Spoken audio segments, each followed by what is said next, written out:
नमस्कार दोस्तों, आप सभी का स्वागत है मेरे YouTube चैनल में।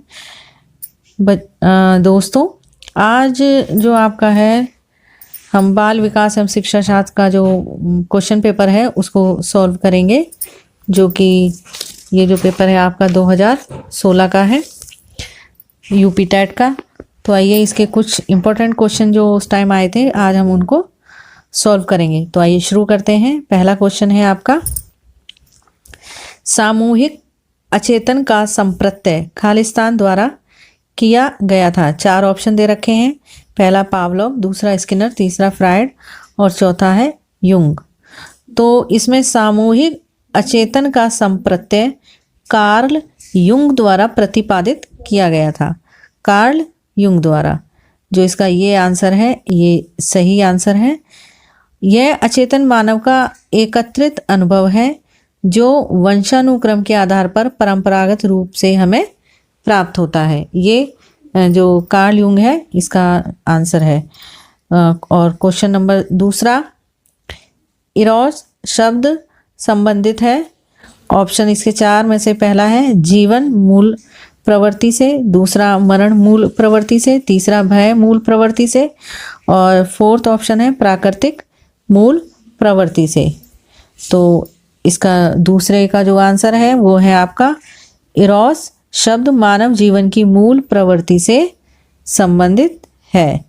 किससे? मानव मूल प्रवृत्ति से। तो इसका जो ऑप्शन है वो होगा पहला वाला। पहला ऑप्शन सही है, जीवन मूल प्रवृत्ति से संबंधित है। क्वेश्चन नंबर 3 है, अहम निर्देशित होता है। अहम मतलब ईगो। जो ईगो है वो निर्देशित होता है। पहला ऑप्शन है सुख के सिद्धांत द्वारा, दूसरा ऑप्शन है वास्तविकता सिद्धांत द्वारा, तीसरा ऑप्शन है आदर्शवादी सिद्धांत द्वारा और ऑप्शन नंबर 4 सामान्य सिद्धांत द्वारा। तो क्वेश्चन नंबर जो 3 है उसका आंसर है वास्तविकता सिद्धांत द्वारा। वास्तविकता सिद्धांत द्वारा मनोविश्लेषणात्मक पद्धति का एक मुख्य भाग है अहम। और फ्रायड के अनुसार अहम ईगो का तात्पर्य चेतन बुद्धि है। कौन? फ्रायड। फ्रायड द्वारा, फ्रायड ने दिया था यह सिद्धांत। फ्रायड द्वारा अहम ईगो का तात्पर्य चेतन बुद्धि है। यह व्यक्ति का वह अंश है जो वास्तविकता से संपर्क रखता है या व्यक्तित्व का केंद्र होता है। उसके बाद जो क्वेश्चन नंबर 4 है उसको देखेंगे हम। क्वेश्चन नंबर 4 है, कोलिसिस्टोकाइनिन एक हार्मोन है जिसकी सुई यदि दे दी जाए तो इससे प्राणी में, पहला ऑप्शन भूख अधिक बढ़ जाती है, ऑप्शन 2 भूख और प्यास दोनों में ही वृद्धि हो जाती है, ऑप्शन नंबर 3 भूख कम हो जाती है, ऑप्शन नंबर 4 भूख और प्यास दोनों में कमी आ जाती है। तो क्वेश्चन नंबर 4 जो है उसका आंसर है 3। तीसरा आंसर इसका सही है, ऑप्शन 3 इसका सही है। कोलिसिस्टोकाइनिन एक प्रकार का हार्मोन है जिसका संबंध दवाओं से होता है। यदि किसी व्यक्ति को इस हार्मोन का इंजेक्शन लगाया जाए या दे दिया जाए तो उसकी भूख और प्यास जो है वो दोनों में वृद्धि हो जाती है। तो यदि जिसकी सुई यदि दे दी जाए तो इससे प्राणी में क्या हो जाता है? भूख कम हो जाती है।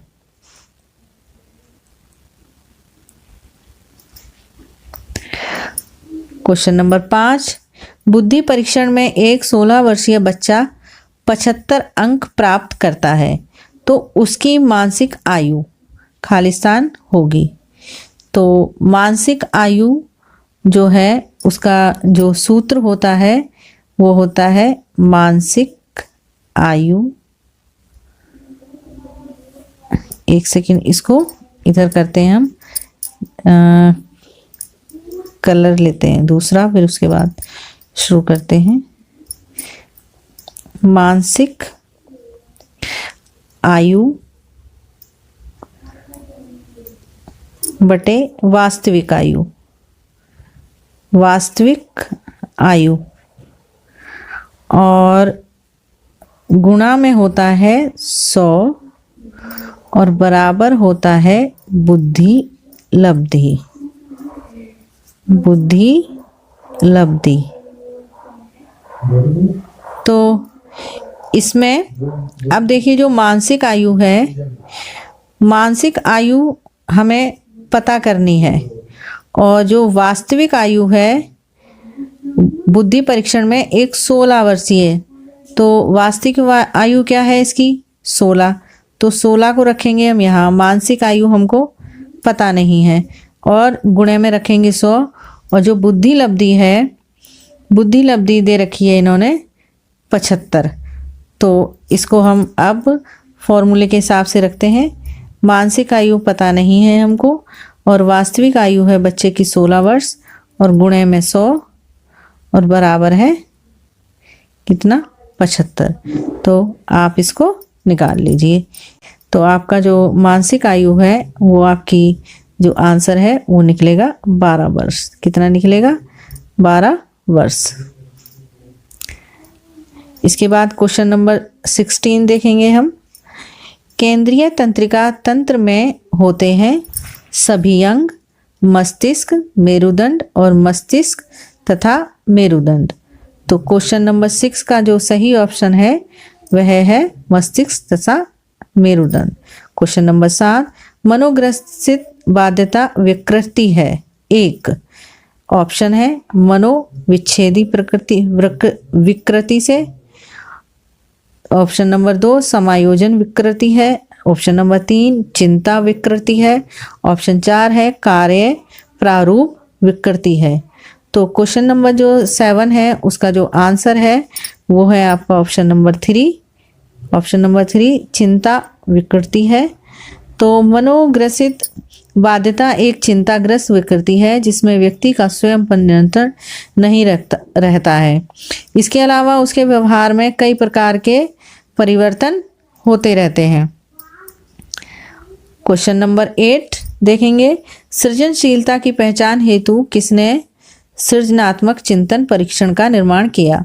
पहला है मैरीफील्ड, दूसरा टॉरेंस, तीसरा call M Bruce, fourth option है कैंट। तो इसका जो आंसर है वो होगा टॉरेंस। क्या होगा? टॉरेंस। इसके बाद क्वेश्चन नंबर 9 देखेंगे। थॉर्नडाइक का सिद्धांत निम्न में से कौन सी श्रेणी में आता है? पहला है व्यवहारात्मक सिद्धांत, दूसरा संज्ञानात्मक सिद्धांत, तीसरा मनोविश्लेषणात्मक सिद्धांत, फोर्थ उपरोक्त में से कोई नहीं। तो थॉर्नडाइक का सिद्धांत व्यवहारात्मक सिद्धांत की श्रेणी में आता है।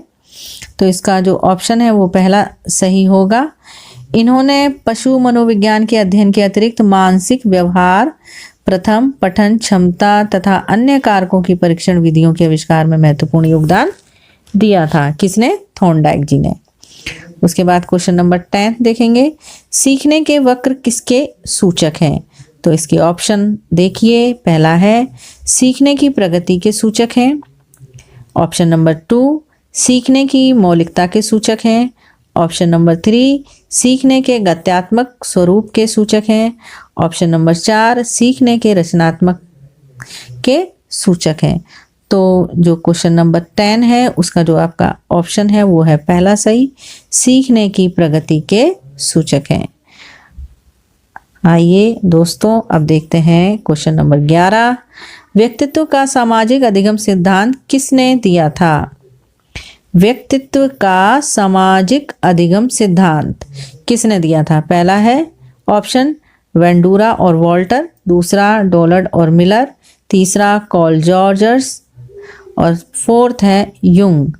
तो क्वेश्चन नंबर जो 11 है उसका जो आंसर है वो है फर्स्ट, वेंडूरा और वॉल्टर ने। तो व्यक्तित्व का सामाजिक अधिगम का सिद्धांत अल्बर्ट वेंडूरा एवं वॉल्टर द्वारा प्रतिपादित है। वेंडूरा ने कई कहानियों के माध्यम से मानव के सामाजिक व्यवहार को दर्शाया है। इन्होंने व्यवहार अधिगम के लिए क्लासिकल कंडीशनिंग का सिद्धांत भी प्रतिपादित किया है। वॉल्टर द्वारा 1977 में इसी सिद्धांत को और आगे बढ़ाया गया था। क्वेश्चन नंबर 12 देखेंगे। मिरर ड्राइंग परीक्षण निम्न में से किसके मापन हेतु प्रयुक्त होता है? व्यक्तित्व, ऑप्शन 2 बुद्धि, ऑप्शन 3 अधिगम, ऑप्शन 4 नैतिकता। तो क्वेश्चन नंबर जो 12 है उसका आंसर होगा 3।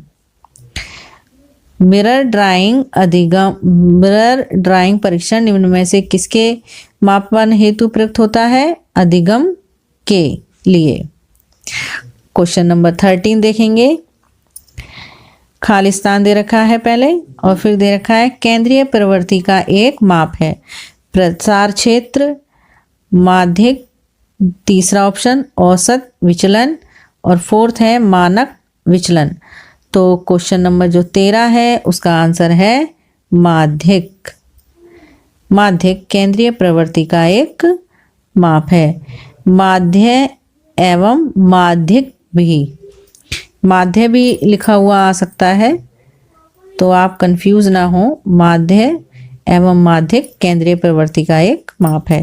क्वेश्चन नंबर 14 निम्न में कौन शेष से भिन्न है? TAT, ऑप्शन 2 16 PF, ऑप्शन 3 cloud picture test, option 4 draw a man test. तो क्वेश्चन नंबर जो 14 है उसका आंसर है option number 3 cloud picture test. जो ये जो है TAT और 16 PF और ड्रॉ ए मैन टेस्ट, ये जो है 16 PF स्टडी बच्चों के लिए एक अलग प्रकार का परीक्षण है। क्लाउड पिक्चर टेस्ट छात्रों में किसी वस्तु के आकार प्रकार को ध्यान में रखकर उसका चित्र बनाने का परीक्षण है। और ड्रॉ ए मैन टेस्ट एक मनोवैज्ञानिक परीक्षण है जिसके द्वारा बच्चों की अमूर्त बुद्धि का परीक्षण किया जाता है। क्वेश्चन नंबर 15 देखेंगे। विकासात्मक कार्य के प्रत्यय के प्रतिपादक हैं Hollingworth, option 2 Havighurst, option 3 Jean पियाजे, ऑप्शन 4 हॉल। तो क्वेश्चन नंबर जो 15 है उसका आंसर होगा ऑप्शन नंबर 2। क्वेश्चन नंबर 16 देखेंगे। सीखने में पलायन आधारित है सकारात्मक पुनर्बलन पर, ऑप्शन 2 नकारात्मक पुनर्बलन पर, ऑप्शन 3 विलंबित पुनर्बलन पर, ऑप्शन नंबर 4 पुनर्बलन की निष्क्रियता पर। तो क्वेश्चन नंबर जो 16 है उसका जो राइट आंसर है वो होगा ऑप्शन नंबर 2। सीखने में पलायन आधारित है नकारात्मक पुनर्बलन पर। क्वेश्चन नंबर 17 देखेंगे। अधिगम के सबसे पहले खालिस्तान दे रखा है। अधिगम के प्राथमिक नियमों में से एक है अभिवृत्ति का नियम, ऑप्शन 2 प्रभाव का नियम, ऑप्शन 3 समानता का नियम, ऑप्शन 4 सहचरी अंतरण का नियम। तो क्वेश्चन नंबर जो 17 है उसका आंसर होगा दोस्तों अभिवृत्ति का नियम। अधिगम के प्राथमिक नियमों में से एक है। क्वेश्चन नंबर 18 देखेंगे। निम्न में से किसमें अन्वेषण के ऊर्ध्व उपागम का उपयोग किया जाता है? ऑप्शन 1 है केस अध्ययन, ऑप्शन 2 प्रयोगीकरण, ऑप्शन 3 सर्वेक्षण और ऑप्शन 4 है अंतर्दर्शन। तो क्वेश्चन नंबर जो 18 है वो है सर्वेक्षण विधि में ऊर्ध्व उपागम का उपयोग किया जाता है। इस विधि में समानता सर्वे के आधार पर शैक्षिक तथा सामाजिक समस्याओं का अध्ययन किया जाता है। तो इसमें जो आंसर होगा वो आपका होगा ऑप्शन नंबर 3। उसके बाद देखेंगे क्वेश्चन नंबर 19। यदि आपको इसमें से कुछ क्वेश्चन आ रहे हों या नहीं आ रहे हों तो फिर भी आप उनको 1 मिनट का पॉज देके आराम से उनको सोच समझ के अपने आप भी जो है आंसर को टिक लगा सकते हैं, जिससे कि आपकी और अच्छी प्रैक्टिस होगी। क्वेश्चन नंबर 19 देखेंगे। जब व्यक्ति की एक परिस्थिति का अधिगम दूसरी परिस्थिति में उसके सीखने तथा निष्पादन को प्रभावित करता है तो उसे कहते हैं चिंतन, ऑप्शन 2 स्मृति, ऑप्शन 3 अधिगम अंतरण, ऑप्शन 4 बौद्धिक विकास। तो क्वेश्चन नंबर जो 19 है उसका आंसर होगा आपका ऑप्शन नंबर 3 अधिगम अंतरण। क्वेश्चन नंबर 20 देखेंगे। जी वॉल्स के अनुसार सृजनात्मक चिंतन का प्रथम चरण होता है उद्भवन, ऑप्शन 2 उद्भासन, ऑप्शन 3 मूल्यांकन, ऑप्शन 4 उपक्रम। तो क्वेश्चन नंबर 20 जो है उसका जो आंसर होगा वो होगा आपका ऑप्शन नंबर 4 उपक्रम। अब देखते हैं क्वेश्चन नंबर 21। तो इसमें भी पहले फिलअप्स दिया, खालिस्तान दे रखा है। ने प्रत्न व भूल के सिद्धांत का प्रतिपादन किया था। Pavlov, Hegarty, Thorndike, Ross. तो बहुत ये क्वेश्चन तो इम्पोर्टेंट है और ये इनमें से ये पावलोव और थॉर्नडाइक, रॉस में से जरूर और हेगार्टी में से जरूर पूछा जाता है। तो इसका क्वेश्चन नंबर जो 21 है उसका जो आंसर होगा वो होगा थॉर्नडाइक। थॉर्नडाइक ने प्रत्यय भूल जो था उसका दिया था सिद्धांत का प्रतिपादन। उसके बाद क्वेश्चन नंबर 22 देखते हैं हम। व्यक्तित्व व्यक्ति के अंतर्गत उन मनो शारीरिक गुणों का गतिशील संगठन है जो पर्यावरण में उसके अपूर्व समायोजन को निर्धारित करते हैं। उक्त परिभाषा देने वाले हैं। तो ये जो परिभाषा है वो इन चारों में से किसने दी है? तो पहला ऑप्शन है एम एलमन, दूसरा एस फ्राइड, तीसरा G.W. आलपोर्ट और ऑप्शन नंबर 4 J.E. डेसील। तो क्वेश्चन नंबर जो 22 है उसका सही आंसर है option number 3 G.W. Allport. Question number 23। निम्न में कौन सीखने के गेस्टाल्ट सिद्धांत से संबंधित है? ये भी इम्पोर्टेंट है।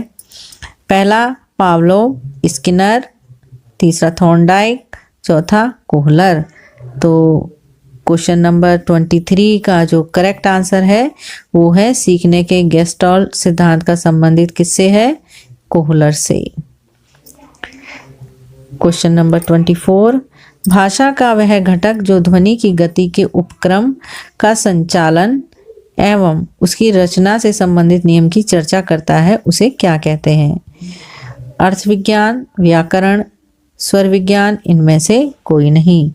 क्वेश्चन नंबर 24 का जो आंसर है वो है आपका ऑप्शन नंबर 3 स्वर विज्ञान। भाषा का वह घटक जो ध्वनि की गति के अनुक्रम संचालन एवं उसकी रचना से संबंधित नियम की चर्चा करता है उसे स्वर विज्ञान कहा जाता है। क्वेश्चन नंबर 25 देखेंगे हम। वुडवर्थ के अनुसार स्मृति का आयाम नहीं है धारण, पुनः स्मरण, पहचानना, तर्क करना। तो क्वेश्चन नंबर 25 उसका आंसर है ऑप्शन नंबर 4 तर्क करना। Question number 26। TAT fill in the blanks द्वारा बनाया गया है रोशार्क, आलपोर्ट, मैस्लो, मरे। तो क्वेश्चन नंबर 26 का जो आंसर है वो होगा ऑप्शन नंबर 4 मरे। मरे एवं जो मॉर्गन है उन्होंने इसका निर्माण 1935 में किया था। मरे और साथ में मॉर्गन भी है इनके, मॉर्गन। Question number 27। लक्ष्य निर्देशित व्यवहार में बाधा आना कहलाता है संवेग, अभिप्रेरण, कुंठा और आक्रामकता। तो क्वेश्चन नंबर 27 का जो सही ऑप्शन है वो है कुंठा। उसके बाद क्वेश्चन नंबर 28। आंख के रंग को कौन सा कारक प्रभावित करता है? वातावरण, आनुवंशिकता, हार्मोन और समाज। तो क्वेश्चन नंबर जो 28 है उसका जो सही आंसर है वो है आनुवंशिकता। आनुवंशिकता में भी एक क्वेश्चन जरूर आता है। Question number 29। आधार आयु निम्न में से किसके मापन से संबंधित है? रुचि, व्यक्तित्व, बुद्धि, अवधान। तो क्वेश्चन नंबर 23 उसका आंसर है आधार आयु निम्न में से किसके मापन से संबंधित है? बुद्धि से। ऑप्शन नंबर 3 इसका सही है। लास्ट क्वेश्चन इसका क्वेश्चन नंबर 30, शिक्षक द्वारा कक्षा में डांट पड़ने पर छात्र यदि घर आकर अपनी छोटी बहन पर गुस्सा करता है तो इसका क्या उदाहरण बनता है? विस्थापन, रूपांतर, उदात्तीकरण, प्रतिक्रिया, निर्माण। तो क्वेश्चन नंबर जो 30 है उसका आंसर होगा विस्थापन। तो दोस्तों ये था आपका बाल विकास के जो है क्वेश्चन आंसर एवं शिक्षा शास्त्र के। आशा करती हूँ कि आपके जो प्रैक्टिस सेट्स लगाने से जो है आपके बहुत मदद मिलती है इसमें, और आशा करती हूँ कि आप सब काफ़ी अच्छा प्रदर्शन करेंगे अपने CTET और UP TET में।